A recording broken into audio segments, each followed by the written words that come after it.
Salut à tous et bienvenue pour parler de l'année 2025 qui arrive bientôt. On va parler des prévisions 2025. Alors je vous rassure, je ne vais pas, comme chaque année, me moquer, en tout cas pas dans cette vidéo, me moquer des prévisions sur le S&P 500, le CAC 40, etc. qui sont fausses année après année. Je vais vous parler d'un document qui a été fait par Saxo, qui est sorti très récemment, qui s'appelle les prévisions choc 2025. Alors qu'est-ce que c'est que ces prévisions choc ? C'est tout simplement des événements qui sont improbable, mais malgré tout possible. Donc l'idée, c'est quoi ? C'est de bousculer un petit peu les idées reçues, c'est de faire réfléchir, c'est de stimuler le débat et imaginer quels pourraient être les impacts de ces événements possibles, mais improbables sur l'économie, les marchés financiers, etc. Alors j'adore le concept, je trouve ça vraiment intéressant comme ça et intellectuellement stimulant de faire ce type de prévision ou de regarder celle des autres et d'en discuter. J'aime bien moi aussi faire ce type de vidéo parfois où je bouscule les idées reçues et même si, vous le savez, je suis optimiste pour l'économie, la bourse, etc. à long terme. J'aime bien tous les types d'investissements, que ce soit passif, actif, les ETF, etc. Mais parfois, j'aime bien bousculer les idées reçues. C'est d'ailleurs des vidéos qui marchent plutôt bien. J'avais bousculé un peu l'idée du DCA sur ETF, l'une de mes meilleures vidéos. Je parlais de la démographie, etc. Je pense que c'est important parfois de ne pas juste s'enfermer dans une croyance qui est potentiellement juste, mais qui peut à un moment être déraillée un petit peu parce que le monde n'est pas tout le temps celui auquel on pense, enfin en tout cas le futur. Donc je trouve ça intéressant ce type d'approche et je trouvais ça intéressant de revoir avec vous les prévisions choc de Saxo. Et j'en profite d'ailleurs pour faire un petit point sur mon partenariat avec Saxo. Ça fait quelques mois maintenant que je travaille avec eux. L'idée, elle est très simple. Vous connaissez ma manière de travailler. J'utilise des outils et je vous propose d'utiliser ces outils. Moi, ça me fait j'ai une affiliation, un lien d'affiliation. Donc si vous utilisez le lien qui est sous cette vidéo pour ouvrir un compte chez Saxo, je gagne un petit peu d'argent, ça permet de financer cette chaîne. Vous avez 250 € de frais de transaction offerts, donc normalement tout le monde est content, Saxo, moi, vous, voilà, donc c'est l'idée un peu du financement de cette chaîne. Alors j'ai un petit peu plus de recul, maintenant quelques mois de recul sur les personnes qui ont ouvert leur compte en passant par mon lien, donc déjà je vous remercie tous.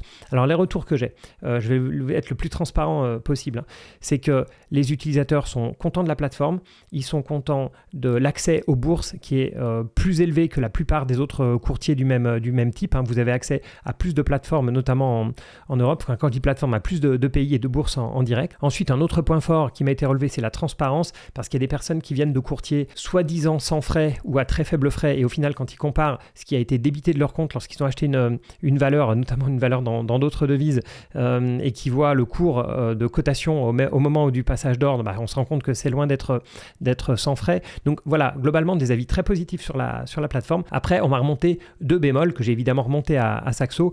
Le premier bémol, c'était parfois sur le temps de transfert. Donc effectivement, j'ai remonté ça à Saxo, mais pour avoir travaillé dans la banque pendant longtemps, les transferts, c'est un petit peu spécial, les transferts de portefeuille. Pourquoi ?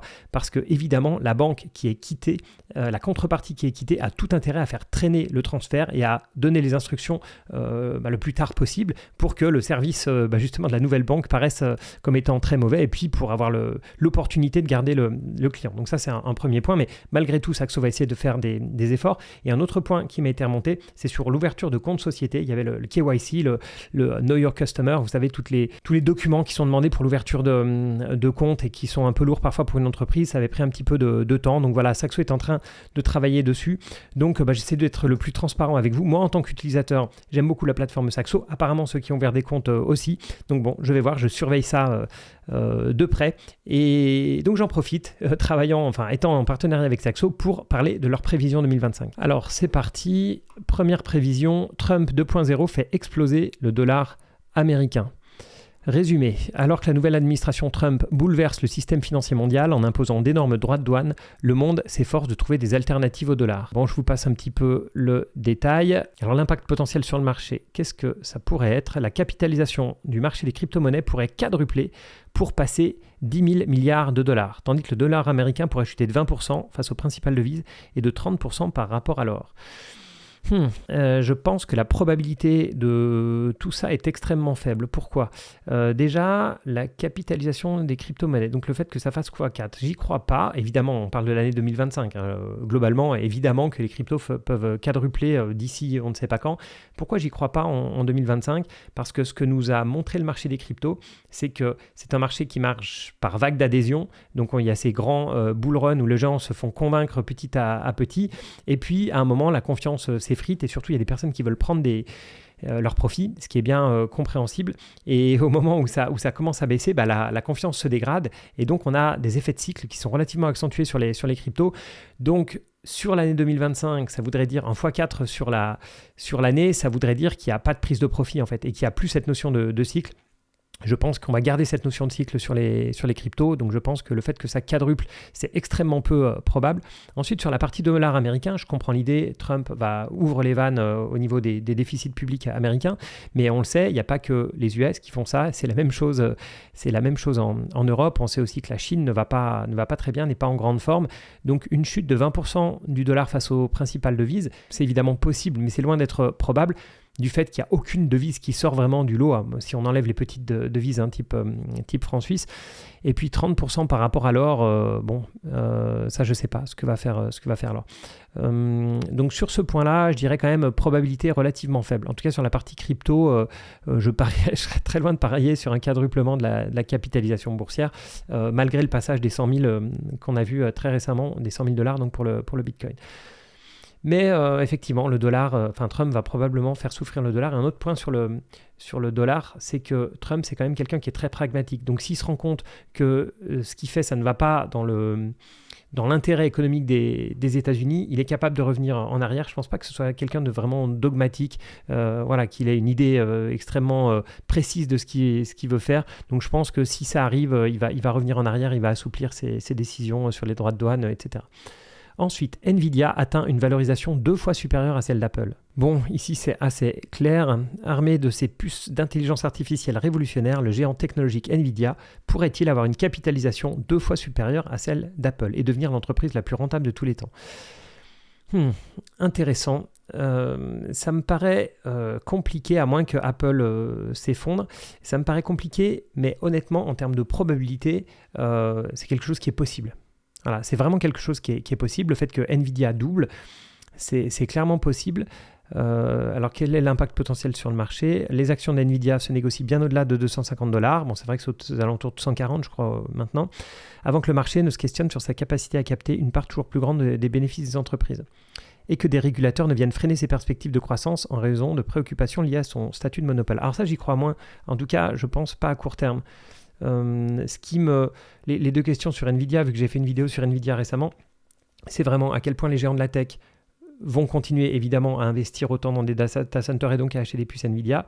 Et l'autre partie, c'est sur la part de marché de Nvidia. Il y a Amazon qui a annoncé hier créer un supercalculateur avec ses propres puces, donc ses propres puces Amazon. Et vous savez qu'NVIDIA, c'est une société qui n'a pas d'usine, qui ne produit pas réellement les puces, il les design. Tout est fait par notamment TSMC. Donc, à partir du moment où Amazon travaille avec TSMC, avec des designs qui sont aussi bons que NVIDIA, ça peut vraiment ouvrir la porte. Mais le fait que NVIDIA puisse se traiter au-delà des $250 en 2025, c'est beaucoup plus probable pour moi que le quadruplement des cryptos. Donc, je ne dirais pas que que la chance de se produire est immense parce que Nvidia a quand même bien performé, mais c'est clairement possible pour moi en 2025. Bien, pour la suite, la Chine annonce un plan de relance massif de 50 000 milliards de yuan pour stimuler son économie. Après avoir créé la bulle d'endettement la plus épique de l'histoire, la Chine fait le pari audacieux que des mesures de relance budgétaire à hauteur de milliers de milliards de dollars de yuan sont la solution. Pourquoi pas ? Ça, je n'en ai aucune idée, mais le problème qu'a la Chine aujourd'hui, c'est un problème d'endettement. Et pour se désendetter, c'est difficile de sortir d'une récession de bilan. C'est de ça dont il parle ici, une récession de bilan. C'est quand tous les acteurs économiques l'État, les entreprises, les ménages, etc., tous ou certains sont trop endettés et donc la priorité est mise sur le fait de se désendetter. Ça veut dire quoi? Ça veut dire que l'argent, au lieu d'aller dans de la consommation ou dans de l'investissement, il va dans le remboursement de la dette. Et ça a tendance à bloquer la machine parce que une économie sans consommation, sans investissement, c'est pas évident. Donc si tout le monde se met à rembourser sa dette plutôt que de faire autre chose de son argent, c'est pas simple, mais c'est une récession qui est plus difficile. C'est ce qu'a vécu le Japon pendant les années 90, ils le mettent là. Parce que quand on parle de récession de bilan, on parle toujours d'expérience japonaise dans les années 90. C'est exactement ça. Et le problème qu'il y a, c'est que c'est très difficile de faire un stimulus monétaire. C'est-à-dire que ce n'est pas en baissant les taux d'intérêt ou en faisant du quantitative easing qu'on sort facilement de ce genre de choses. C'est beaucoup plus facile de relancer une récession classique, donc avec un manque d'investissement et un manque de consommation. Vous versez de l'argent dans les poches des gens, en gros, vous leur rendez l'endettement plus facile et ils vont redépenser, réinvestir. Alors que là, si le but des gens, c'est de se désendetter, c'est pas en baissant les taux d'intérêt que vous allez les convaincre de faire autre chose. Impact potentiel sur marché. Fort impact de la réflation en Chine et à l'échelle mondiale. Surperformance des marchés émergents par rapport aux pays développés, et à la Chine en particulier.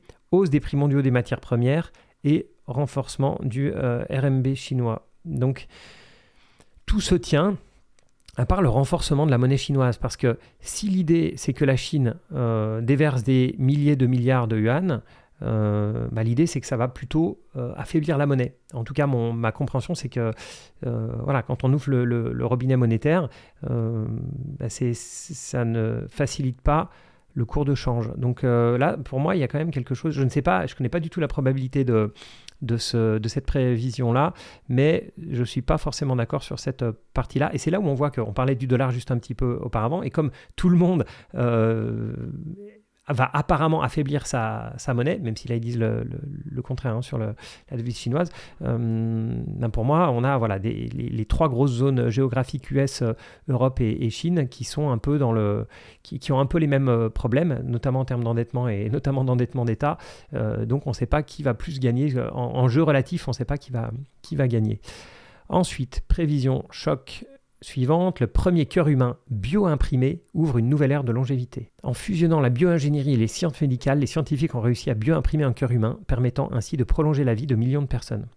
Ça, c'est assez incroyable. Et il parle, ça permettrait de réduire la pénurie mondiale d'organes. Plus besoin de donneurs, en fait, on arrive à faire de l'impression 3D d'organes, c'est complètement fou. Alors, quel serait je n'ai aucun avis sur le sujet d'un point de vue scientifique et médical. Ce serait complètement fou qu'on puisse prolonger la vie grâce à des organes bio-imprimés.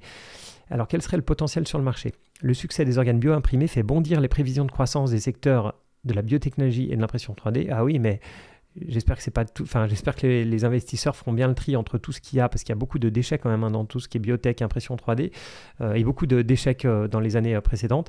La plupart des entreprises de ce domaine en sont au stade de démarrage, mais une vague d'introduction en bourse est attendue. Ah bah oui, comme par hasard, ils vont s'introduire en bourse au pire moment. Enfin, au mieux pour eux et au pire pour les investisseurs. Plus généralement, cette poussée d'innovation et d'investissement pourrait remodeler le secteur des soins de santé. Se traduisant, moi, en général, ces technologies qui sont encore au stade très très innovant et pas encore mis en production, on va dire, je pense qu'on surestime très largement la durée. Donc qu'on arrive à un moment à ça, oui, mais à mon avis, on parle de très très très longtemps, évidemment pas 2025. Voilà, c'est intéressant. Je ne sais pas quoi faire de cette prévision, mais c'est intéressant. S'il y a des médecins dans la salle ou des personnes qui travaillent dans les biotechnologies, vous pouvez mettre un petit mot dans les commentaires pour me dire à quel point c'est possible ou non. Le boom de l'électrification met fin à l'OPEP. Alors ça m'intéresse énormément. Parce qu'il y a quand même un gros débat sur combien de temps on va rester drogué au pétrole et dans combien de temps on va mettre l'électrification. Moi j'ai un avis là-dessus, on va voir à quel point il est différent le leur du bien. Alors, à mesure que les véhicules électriques deviennent plus accessibles, l'OPEP, riche en pétrole, pourrait-elle perdre sa raison d'être d'ici 2025 et sombrer dans l'oubli de l'histoire? Alors, ils nous disent que la Chine, notamment, voilà, on sait que la Chine, en termes de production et d'adoption des véhicules électriques, ils sont très forts. Blablabla. Impact sur le marché. La chute du prix du pétrole brut est une aubaine pour les compagnies aériennes, les fabricants de produits chimiques, de peinture et de pneus, ainsi que pour les entreprises de fret et de logistique. L'idée, c'était que plus personne n'utilise le pétrole.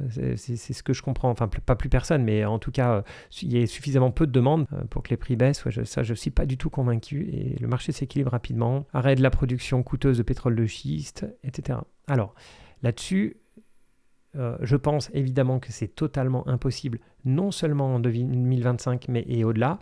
Et j'ai vu, je vais essayer de vous la retrouver là, j'ai vu une présentation de Total. Alors vous allez me dire, oui, mais Total Energy, ils sont jusqu'au cou dans le débat, ils sont absolument pas neutres dans l'histoire, c'est vrai. Mais je vais quand même essayer de vous retrouver, je vous reprends tout de suite, je vais vous retrouver la présentation en question et on va en discuter. Alors voilà, j'ai retrouvé la présentation que j'avais lue il y a quelques semaines, c'est sur le site de Total parce qu'elle est vraiment intéressante. Allez sur actionnaire, présentation investisseurs, et là c'était celle-ci, donc du 4 novembre, c'est pas si vieux, c'est il y a un mois, et voilà, les trois sont intéressantes. Je vais aller sur la présentation ici, donc c'est beaucoup plus sur l'énergie au global que sur Total, cette présentation.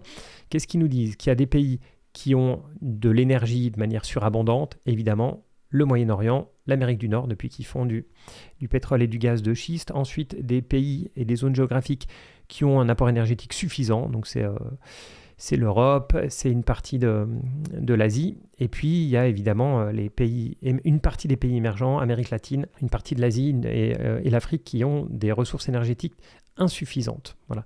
Et il y a environ 4,5 milliards de personnes, sur combien on est, 7 milliards aujourd'hui, qui ont un accès insuffisant à l'énergie, donc à moins de 70 gigajoules par habitant. Alors, les transitions énergétiques seront différentes entre les pays, parce que c'est ça que je pense qu'on sous-estime quand on est dans des pays développés. On sous-estime, et quand on voyage en Inde, au Vietnam, peu importe, on se rend compte à quel point on est à des années-lumière. Je veux dire, ces pays-là vont pas avoir des Tesla dans la rue, beaucoup de Tesla dans la rue avant longtemps. Si vous rajoutez à ça les cargos, si vous rajoutez le fret aérien, les camions, évidemment, les camions vont pas rouler demain à l'hydrogène, ni demain ni après-demain. Les cargos, pareil, et les gens vont pas arrêter d'acheter des produits chinois. Donc, effectivement, les transitions seront différentes. Donc, qu'est-ce qu'on a? On a la partie Europe américaine et puis Brésil avec 1,4 milliard de personnes. Ensuite, les Chinois, 1,4 milliard. Ensuite, c'est qui ça? Inde. Et puis, qu'est-ce qu'ils ont mis? Voilà, en gros, l'Inde, 1,4 milliard. Et puis, 3,7 milliards du reste du monde, Afrique, Russie, Middle East, une partie. Bon, bref, les pays plus pauvres. Et on voit que, justement, en termes de gigajoules par habitant, on est à 133 en France, 280 aux États-Unis, et que beaucoup de pays sont en dessous de ce seuil de 70. La population n'est pas amenée à diminuer. Alors, on sait qu'elle va diminuer en Chine, on sait qu'elle va diminuer en Europe. Ouais, elle est quasiment en train de diminuer dans ces deux pays-là. On sait que les États-Unis vont encore un petit peu augmenter, et puis les pays émergents, eux, vont continuer à...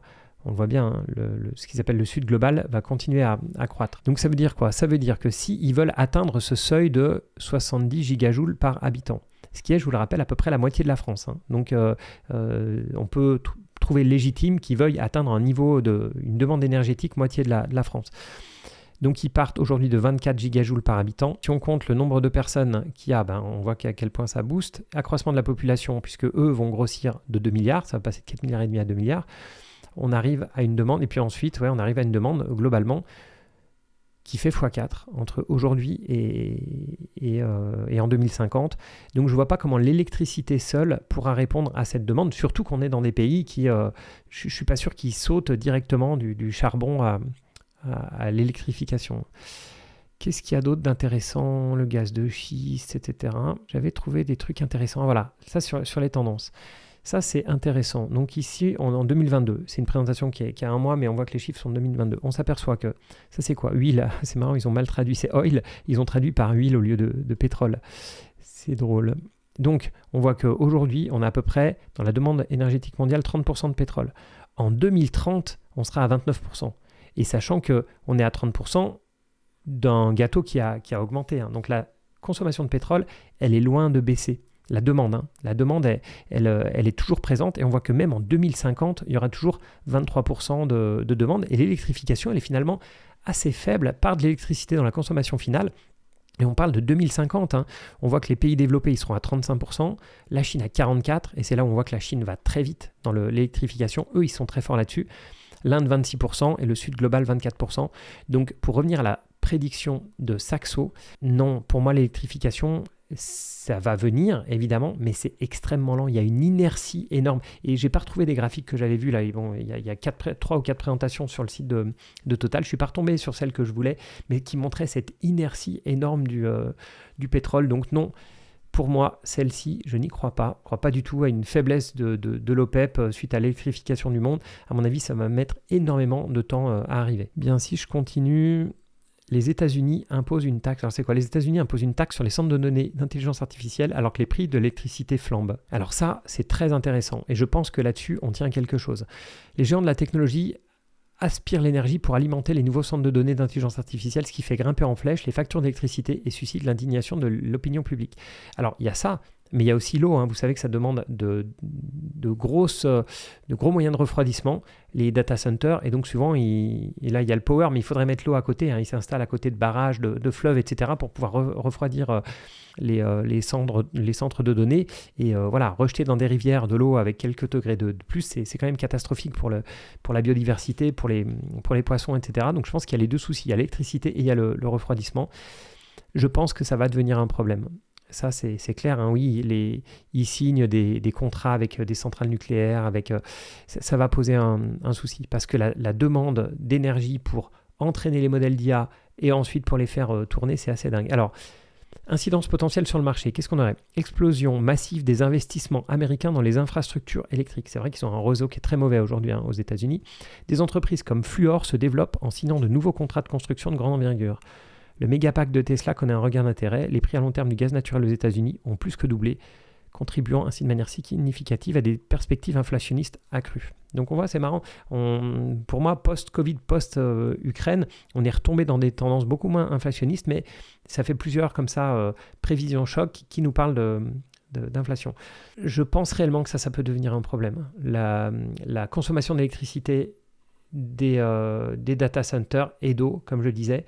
Après, sur la conclusion, sur l'impact, c'est-à-dire explosion des investissements américains, oui, sûrement les géants de la tech, comme on le voit là, qui ont des accords pour rouvrir un réacteur nucléaire ou bien pour mettre des petites centrales ou peu importe quoi, ou des champs de panneaux, je ne sais pas. Ça peut clairement arriver. Après, le fait que ça fasse monter le prix du gaz, etc., enfin doubler le prix du gaz, ça, je suis moins sûr. Mais pour moi, c'est vraiment quelque chose qui peut arriver, notamment la réglementation, même si c'est Trump au pouvoir, donc il va essayer de tout faire pour réglementer le moins possible. Déjà, les data centers, ils ne sont pas qu'aux États-Unis, il y en a aussi beaucoup en Europe ou dans d'autres coins du monde, et peut-être que hors États-Unis, là, la réglementation, elle peut commencer à faire mal. Bien, qu'est-ce qui nous restait? Une catastrophe naturelle entraîne pour la première fois la faillite d'une grande compagnie d'assurance. Eh bien ça fait longtemps que j'y pense. Depuis qu'on parle de changement climatique, j'ai un doute sur les assureurs. Assureurs et réassureurs. Vous savez que les assureurs sont quasiment tout le temps réassurés derrière par des Suisses Re, Munich Re, etc. Donc résumé, après une année 2024 marquée par des conditions météorologiques extrêmes, une tempête catastrophique s'abat sur les États-Unis en 2025, coulant un grand assureur qui a sous-estimé les risques liés au changement climatique. Difficile. Avec les systèmes de réassurance, je ne sais pas si c'est même possible qu'une catastrophe de grande ampleur ruine comme ça un assureur. Mais après, on a vu ce qui s'est passé en 2008. Il suffit d'avoir des modèles de calcul des risques qui soient mal faits et on peut vraiment se retrouver dans ces situations-là. Mais typiquement, un réassureur, oui, je pense que ça c'est possible. 2025, est-ce que c'est probable? Non, évidemment, que ce soit 2025, 2026 ou autre. Mais pour moi, ce ne serait pas une catastrophe qui suffirait, mais il suffit de 2-3 catastrophes, un tsunami à gauche, un ouragan à droite, et puis je ne sais pas quoi, une vague de chaleur à un autre endroit, ça pourrait vraiment effectivement être compliqué pour les assureurs. Alors, qu'est-ce qu'ils mettent? Les actions de Berkshire Hathaway augmentent car l'entreprise de Buffett a suffisamment de capital pour résister à la panique. Oui, mais Berkshire Hathaway a notamment Geico, qui est une de ses plus grosses entreprises, et donc ils seront impactés. Ils seront impactés par rapport à des sociétés, des holdings qui n'ont aucun assureur. Donc je ne vois pas pourquoi ce serait forcément Berkshire Hathaway qui en profiterait, parce que pour moi ils sont quand même impacté. Alors, attendez, je vais essayer de trouver l'info. Alors, je viens de demander à ChatGPT qui me dit que les revenus de Geico représentent 13% des revenus de Berkshire Hathaway. Donc, c'est loin d'être négligeable. Donc, pour moi, non, je ne parierai pas sur Berkshire Hathaway parce que les investisseurs savent bien que Berkshire est assez exposé à Geico et à l'assurance en général. Donc oui, autant je crois vraiment que ça c'est quelque chose qui nous pend au nez, et c'est d'ailleurs une des raisons, pas la seule, mais une des raisons qui fait que j'évite un peu les assureurs depuis quelques années. Intéressant, parce que ça c'est quelque chose que j'avais un peu oublié, hein, honnêtement, j'ai jamais fait de vidéo là-dessus, mais c'est quelque chose que j'avais en tête. Et enfin, la livre sterling efface la décote post-Brexit par rapport à l'euro. Alors là, j'en ai aucun avis. J'avoue que je n'ai aucun avis. Je me suis jamais vraiment intéressé aux conséquences du Brexit, très honnêtement. Alors, qu'est-ce qu'ils mettent? Des investissements intérieurs encourageants. Et enfin, ça, c'est l'impact potentiel sur le marché. Hein. Investissements intérieurs encourageants et des perspectives de croissance plus robustes soutiennent la livre sterling par rapport à l'euro. Le taux euro sterling a chuté jusqu'à 0,75 en dessous du taux de la veille du Brexit. Bon. FTSE 100 britannique affiche de bonnes performances. Ça, honnêtement, j'ai pas d'avis. Le Forex, hein, c'est pas un marché que j'aime beaucoup. Surtout en termes de prévision. Je pense que c'est extrêmement compliqué. Je trouve que c'est très difficile de faire des prévisions sur des marchés qui n'ont pas de flux. On ne peut pas deviner, enfin, c'est l'offre et la demande pure hein, sur le Forex. On ne peut pas prévoir des flux futurs de gains, donc j'en ai aucun avis. Intéressant. Donc pour moi, ce qui a le plus de chances de se passer, ça va être la partie IA, hein. Peut-être la partie catastrophe naturelle. Nvidia, on ne sait pas. Nvidia, c'est l'inconnu du moment. Vraiment, on n'a aucune idée. Trump qui fait exploser le dollar américain aussi, hein, c'est moins une prévision choc parce que c'est quand même prévu. Hein. C'est-à-dire que beaucoup de monde a de gros doutes sur le dollar américain avec l'arrivée de Trump 2.0. Ce qui me convainc moins, c'est le boom de l'électrification aussitôt. Je pense qu'en 2025, il n'y a quasiment rien encore à bouger. On voit hein, les ventes de véhicules électriques, à part la Chine, ça patine un petit peu en Europe, aux États-Unis. Et puis voilà, et sur les autres, hein, sur la Chine, sur le cœur humain et sur la livre, j'ai assez peu d'avis. Mettez-moi dans les commentaires si vous avez comme ça des prévisions choc. Est-ce qu'il y a quelque chose qui est vraiment sous-estimé pour vous par la plupart des investisseurs et qui pourrait malgré tout arriver? Donnez-moi aussi votre avis sur les prévisions choc qui ont été faites par Saxo. Est-ce qu'il y en a certaines qui pour vous sont viables, sont à creuser un petit peu plus.